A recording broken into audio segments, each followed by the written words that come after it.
NEET 2024 exam में मैंने कुछ प्रिडिक्शंस की थी। मैंने आपको बोला था कि ये सिलेबस है, ये पार्ट आप स्किप कर सकते हैं, जिसमें दुनिया भर के लोग आपको न्यू प्लांट फैमिलीज पढ़ा रहे थे, दुनिया भर के लोग आपको चिकनगुनिया डेंगू बहुत डिटेल में पढ़ा रहे थे, और लोग आपको प्रैक्टिकल बायोलॉजी पढ़ा रहे थे। मैंने आपको क्लियरली बोला था इन सब से सवाल नहीं आएगा, और उसके पीछे लॉजिक इन्वॉल्व था जिसको लोग समझ नहीं पाते। तो अगर आप नीट 2025 की तैयारी कर रहे हैं तो जिस सीक्वेंस में मैं आपको पढ़ने बोल रहा हूं, जो सिलेबस मैं आपको फॉलो करने बोल रहा हूं, अगर आप उसको फॉलो करेंगे तो आपका बहुत ज्यादा टाइम बचेगा। तो इस वीडियो को एंड तक जरूर देखिएगा। इसका पीडीएफ बेटा मैं आपको टेलीग्राम चैनल जो मेरा t.me है /AnandMani001 पे शेयर कर दूंगा, और इसके साथ ही मैं आपको शेयर कर दूंगा एक सिलेबस ट्रैकर, मतलब कि कैसे किस सीक्वेंस में आपको करना है। तो आप सिलेबस ट्रैकर की मदद से अपना करियर प्रोग्रेस चेक कर सकते हैं कि आपने कितना सिलेबस कंप्लीट कर लिया। ठीक है, चलिए सिलेबस की बात करते हैं। मोटा मोटी समझते हैं कि बेटा जो नीट 2024 का सिलेबस था, लगभग नीट 2025 का भी सिलेबस वही रहने वाला है। बट अगेन आपको एक्सप्लिसिटली नीट 2024 का सिलेबस फॉलो नहीं करना। मैं आपको, चाहे आप ओल्ड एनसीईआरटी फॉलो कर रहे हो, चाहे आप नई एनसीईआरटी फॉलो करो, मैं दोनों हिसाब से आपके मार्क करा देता हूं कि आपको सीक्वेंस 1 में क्या करना है और सीक्वेंस 2 में फिर क्या करना है, और क्या चीज को आप स्किप कर सकते हो। तो बिना किसी देरी के वीडियो की शुरुआत करते हैं। बट एक इंपॉर्टेंट अनाउंसमेंट है आप सबके लिए बेटा। कल 12 तारीख है, कल हमारा पहला लेक्चर है सुपर 100 बैच का। तो अगर आपने अभी तक इसमें इनरोल नहीं किया है तो जाइए इसमें फटाफट इनरोल कीजिए। आप मेरे वेबसाइट पे चले जाइए anandmani.in, ठीक है, और यहाँ पे जाके आप सुपर 100 बैच में इनरोल कर सकते हैं। दैट इज जस्ट फॉर ₹4,999, जहाँ पे फिजिक्स केमिस्ट्री बायोलॉजी सब पढ़ाए जाएंगे आपको। आपने फिजिक्स केमिस्ट्री बायो तीनों का डेमो लेक्चर भी देख लिया, कितने अमेजिंग टीचर्स हमने रखे हैं, और पूरे साल मेहनत लगन और ईमानदारी से मेरी टीम आपको पढ़ाने वाली है। तो इस बैच को फटाफट एनरोल कर सकते हैं। अगर कोई बच्चा सिर्फ और सिर्फ बायोलॉजी पढ़ना चाहता है तो वो भी जा सकता है मेरे बायोलॉजी 360 कोर्स में। आपको एक दिख जाएगा वहीं पे बायोलॉजी 360 कोर्स, ठीक है, जहां पे पूरी बायोलॉजी अच्छे तरीके से जैसे मैं कराता हूं आपको उस तरीके से कराई जाएगी। इस बायोलॉजी की कोर्स की प्राइस है ट्रू 999, ठीक है। बट मैं रेकमेंड करूंगा फिजिक्स केमिस्ट्री बायो तीनों हमसे पढ़े, ताकि आप सिंक में रहे और अपनी नीट की तैयारी अच्छे से कर पाए। तो अगेन आनंदमणि.in पे चले जाइए, डॉक्टर आनंदमणि ऐप पे जाके आप डेमो वीडियो डिटेल देख सकते हैं। और कल 12 बजे हम ओरिएंटेशन क्लास में मिलते हैं ऐप पे, जहां पे हम डिसाइड करेंगे कि हमें पूरा साल कैसे पढ़ना है बिना डिस्ट्रक्शन। ठीक है, चलो अब वीडियो पे आगे बढ़ते हैं। तो बेटा अगर आप ओल्ड एनसीईआरटी फॉलो कर रहे हो या न्यू एनसीईआरटी फॉलो करो, मैं आपको एग्जैक्टली लिख के दे दूंगा क्या आपको पढ़ना है, कैसे पढ़ना है और किस सीक्वेंस में पढ़ना है। सबसे पहला रूल क्या कि पहले हम नई एनसीईआरटी के हिसाब से फॉलो करेंगे, मतलब जो डिलीटेड टॉपिक है उसको तो नहीं पढ़ेंगे, और जो नए एनसीईआरटी के हिसाब से एडेड टॉपिक है उनको सबसे लास्ट में पढ़ेंगे।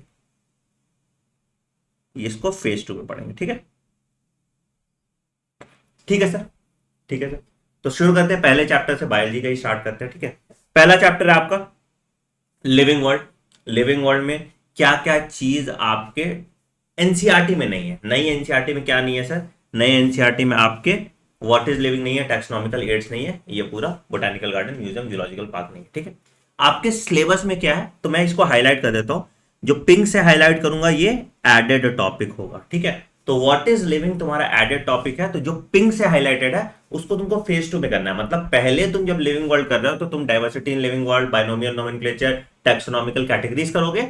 व्हाट इज लिविंग तुम जब पूरा बायोलॉजी खत्म कर लोगे तब फेज 2 में करोगे, ठीक है। प्लांट किंगडम पे आएंगे सर, तो प्लांट किंगडम में आपको क्या नहीं करना, एंजियोस्पर्म्स नहीं करना, ठीक है। प्लांट लाइफ साइकिल, अब बेटा देखो मैं इसको एडेड टॉपिक में दिखाऊंगा, वैसे आपके एनसीईआरटी में नहीं दिया है, बट प्लांट लाइफ साइकिल पे घुमा फिरा के सवाल आ ही जाता है, किसमें हैप्लॉन्टिक है किसमें डिप्लॉन्टिक, क्योंकि जब आप एल्गे पढ़ते हो तो लाइफ साइकिल पढ़ते हो, ब्रायोफाइट पढ़ते हो तो लाइफ साइकिल पढ़ते हो, टेरिडोफाइट पढ़ते हो लाइफ साइकिल पढ़ते हो, तो इस पे सवाल तो आएगा ही आएगा, ठीक है। ये भले ही आपके डिलीटेड टॉपिक में है बट इस पे स्टार लगाइए, इस पे सवाल आएगा। तो मतलब फेज 2 में आपको ये पढ़ना है। जो मैं मार्क कर रहा हूं बेटा वो फाइनल है, ठीक है, याद रखिएगा। फिर यहां पे मॉर्फोलॉजी ऑफ फ्लावरिंग प्लांट में क्या क्या हटा दिया था? रूट मॉडिफिकेशन हटा दिया था लेकिन हमें पढ़ना है एडेड टॉपिक में। स्टेम मॉडिफिकेशन हटा दिया था लेकिन हमें पढ़ना है एडेड टॉपिक में। लीफ मॉडिफिकेशन हटा दिया लेकिन हमें पढ़ना है एडेड टॉपिक में। क्या हमें फैबेसी पढ़ना है? नहीं। क्या हमें लिलिएसी पढ़ना है? नहीं। और जो न्यू प्लांट फैमिलीज है वो भी नहीं पढ़ना। मैं फिर से रिपीट कर रहा हूं, do not study new plant family. देखो क्या है, एनटीए से वो गलती हो गई है, ठीक है। मालवेसी वगैरह ना पहले था और फिर हटा दिया गया, तो फिर से कैसे डाल देगा? ठीक है, तो do not study new plant family. अगर प्लांट फैमिली में तुमको पढ़ना है तो क्या पढ़ना है sir? Only only सोलैने।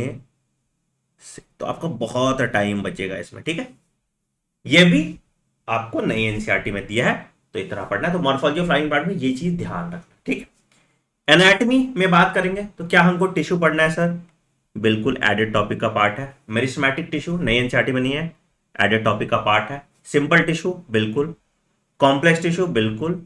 Secondary growth नहीं सर, हमको सेकेंडरी ग्रोथ के बाद वाला ये कोई भी चीज नहीं पढ़ना। स्प्रिंग वुड, ठीक है, उसको ऑटम मोड वगैरह नहीं पढ़ना। एक्टिविटी ऑफ गेम बिल्डिंग वगैरह कुछ नहीं पढ़ना इस। और जो कि पहले सवाल इसी से आता था, तो अब ये चैप्टर थोड़ा इररेलेवेंट हो जाता है, ठीक है। तो यहाँ पे सिर्फ anatomy of monocot root, anatomy of dicot root, anatomy of monocot leaf, anatomy of dicot leaf, वैसे पूरा सीक्वेंस आपका रहता है, ठीक है। स्ट्रक्चरल ऑर्गेनाइजेशन की बात करेंगे। एनिमल टिश्यू सर पढ़ना है, सारे animal tissue, epithelial, connective, muscular, neural, ठीक है। अर्थवर्म पढ़ना है सर? नहीं, ठीक है। कॉकरोच पढ़ना है सर? जी सर, कॉकरोच की मॉर्फोलॉजी एनाटॉमी दोनों पढ़नी है।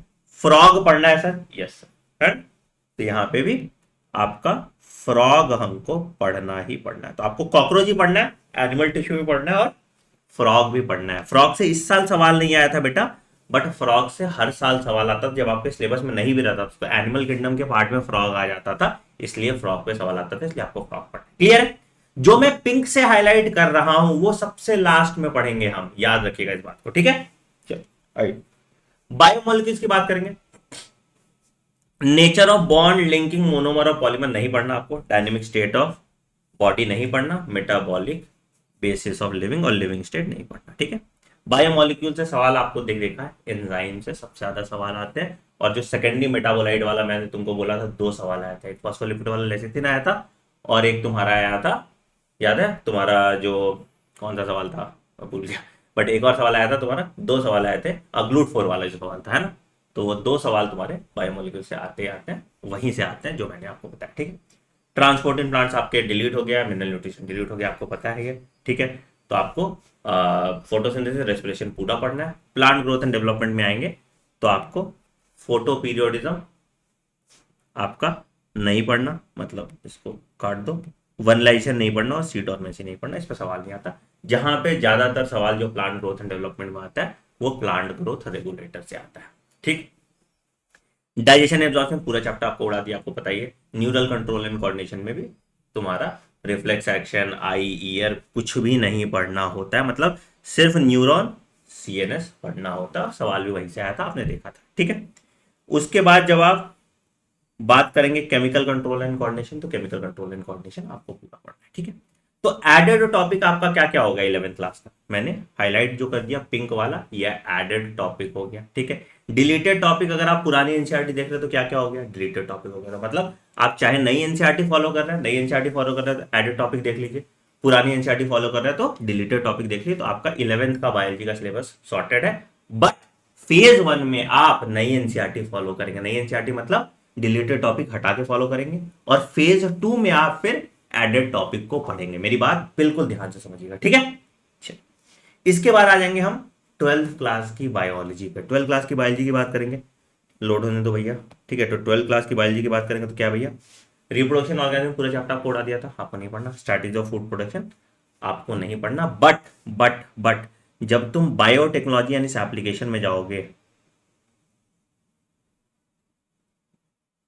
लॉजी एंड इट्स एप्लीकेशन में जाओगे,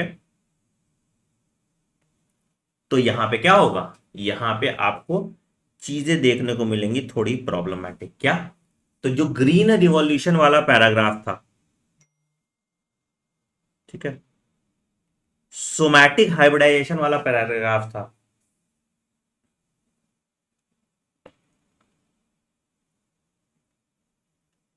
और प्रोटोप्लास्ट फ्यूजन वाला जो पैराग्राफ था, या मेरिस्टेम कल्चर वाला जो पैराग्राफ था, वो पैराग्राफ आप बायोटेक्नोलॉजी जैसे एप्लीकेशन में दिया। तो अगर आप स्ट्रैटेजी ऑफ फूड प्रोडक्शन पुरानी एनसीईआरटी फॉलो कर रहे हैं तो उसका एक पेज जो है, जो सेकंड पेज है, वो सेकंड पेज पढ़ लीजिएगा। नई एनसीईआरटी में तो ये लिखा हुआ है बायोटेक्नोलॉजी जैसे एप्लीकेशन, ठीक है। अच्छा, ऑर्गेनिज्म इन पॉपुलेशन में ऑर्गेनिज्म एंड इस एनवायरनमेंट आपके एडेड टॉपिक में, major abiotic factors added topic में, response to abiotic factor added topic में, एडाप्टेशन भी एडेड टॉपिक में है, ठीक है। इकोलॉजिकल सक्सेशन, न्यूट्रिएंट साइक्लिंग वगैरह आपको कुछ नहीं पढ़ना, इन्वायरमेंटल इश्यूज आपको नहीं पढ़ना है, ठीक है। तो ये तुम्हारा 11th और 12th का बायोलॉजी का एग्जैक्ट सिलेबस मैंने आपको बता दिया। क्या प्रैक्टिकल बायोलॉजी पढ़नी है? नो, बहुत क्लियरली मैं बता रहा हूं बेटा, तुमको उसमें दिख जाएगा प्रैक्टिकल बायोलॉजी, क्या आपको ये पढ़नी है?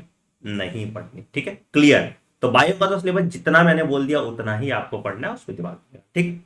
केमिस्ट्री पे आते हैं बेटा। तो केमिस्ट्री में आपको देखो कौन कौन से, केमिस्ट्री का सिलेबस बहुत साफ सुथरा है, मतलब उसमें सिर्फ चैप्टर का ही पार्ट हटाया। तो सॉलिड स्टेट उड़ा दिया, ठीक है सर। सरफेस केमिस्ट्री उड़ा दिया 12th में, ठीक है sir. General principles and isolation उड़ा दिया, ठीक है सर। पी ब्लॉक में पूरा चैप्टर उड़ाया था, नए एनसीईआरटी में नहीं है, बट आपको ग्रुप 15 to 18 पढ़ना है, ठीक है। ये तुम्हारा पी ब्लॉक का पढ़ना है। पी ब्लॉक का ऑलरेडी वीडियो अपलोडेड है जितना आपको पढ़ना है, और सवाल भी वहीं से आया था, ठीक है। पॉलीमर्स उड़ा दिया, केमिस्ट्री इन एवरीडे लाइफ उड़ा दिया। तो केमिस्ट्री सिलेबस तो बहुत शॉर्ट कर दिया आपके लिए क्लास 12th का, ठीक है। 11th का भी शॉर्ट किया, मैं इस पर भी आऊंगा, ठीक है। बट आपको यहाँ पे एक चीज ध्यान रखना है कि आपको प्रैक्टिकल केमिस्ट्री पढ़ना है। क्यों प्रैक्टिकल केमिस्ट्री पढ़ना है सर, आप क्या हिपोक्रेसी दिखा रहे हो? तो बेटा क्या है ना कि इनऑर्गेनिक का सिलेबस ही नहीं है, तो केमिस्ट्री में क्वेश्चन कहां से बनेगा? तो इसीलिए इस साल भी आपको 2 क्वेश्चन प्रैक्टिकल केमिस्ट्री पे दिखाया गया था। तो आपको प्रैक्टिकल केमिस्ट्री पढ़ना है। मैंने पिछले वीडियोस में भी तुमको यह समझाया था कि क्यों प्रैक्टिकल केमिस्ट्री पढ़ना पड़ेगा, ठीक है। 11th की केमिस्ट्री देख लें अगर, तो सर 11th की केमिस्ट्री में अगर आप आएंगे तो आपको कुछ देखने को मिलेगा ऐसा, ब्लैंक पेज नहीं, ब्लैंक पेज नहीं देखने को मिलेगा, मैं दिखा देता हूँ। हाँ, तो 11th की अगर आप बात करेंगे तो आप देखो, स्टेट्स ऑफ मैटर गया आपका, ठीक है, मतलब पहले 4 चैप्टर में कोई दिक्कत नहीं है, ठीक। हाइड्रोजन गया, एस ब्लॉक गया, पी ब्लॉक गया उधर वाला, और इन्वायरमेंटल केमिस्ट्री, ठीक। प्रैक्टिकल केमिस्ट्री आपको पढ़ना है, पूरा चैप्टर पढ़ना है, बाकी आपका सॉर्टेड है, ठीक है। अब फिजिक्स की बात करेंगे तो फिजिक्स में देखो क्लास 11th में, अब यहाँ फिजिक्स में थोड़ा आपको ध्यान से देखना पड़ेगा एडेड टॉपिक। तो फिजिक्स के लिए बेटा ना, मैं जो फिजिक्स का एक्सपर्ट है, जो हमारे टीचर है, उसके लिए एडिशनल वीडियो बना दूंगा कि फिजिक्स का एग्जैक्ट सिलेबस क्या है। क्योंकि फिजिक्स में ना थोड़ा कहीं से कुछ काटा है, कहीं से कुछ काटा है, तो तुमको समझ नहीं आएगा क्या पढ़ना है क्या नहीं पढ़ना, ठीक है। तो एडिशनल वीडियो मैं फिजिक्स के लिए बना दूंगा, तुम कमेंट सेक्शन में डाल देना सर फिजिक्स सिलेबस बता दीजिए, ठीक है। तो फिजिक्स सिलेबस डाल देना, तो फिजिक्स सिलेबस पे मैं एक अलग से वीडियो बना दूंगा, ठीक है। केमिस्ट्री और बायो का तो सिलेबस एग्जैक्ट मैंने बता दिया, फिजिक्स सिलेबस पे एक वीडियो बना दूंगा। और मैं तुम्हें सिलेबस ट्रैकर, है ना, सिलेबस ट्रैकर अलग से अपडेट कर दूंगा, जिससे तुमको कोई दिक्कत नहीं, ठीक है। बाकी तो इसी सीक्वेंस में हम अपने सुपर 100 बैच में पढ़ने वाले हैं। तो अगर तुमने सुपर 100 बैच को एनरोल नहीं किया तो फटाफट एनरोल करो, और टेलीग्राम चैनल फॉलो कर लो t.me/anandani001। जितना मैं कह रहा हूं बेटा, अगर तुम ब्लाइंडली 1 साल फॉलो कर लोगे तो तुम्हारे नीट में सिलेक्शन कोई नहीं रुक सकता, ठीक।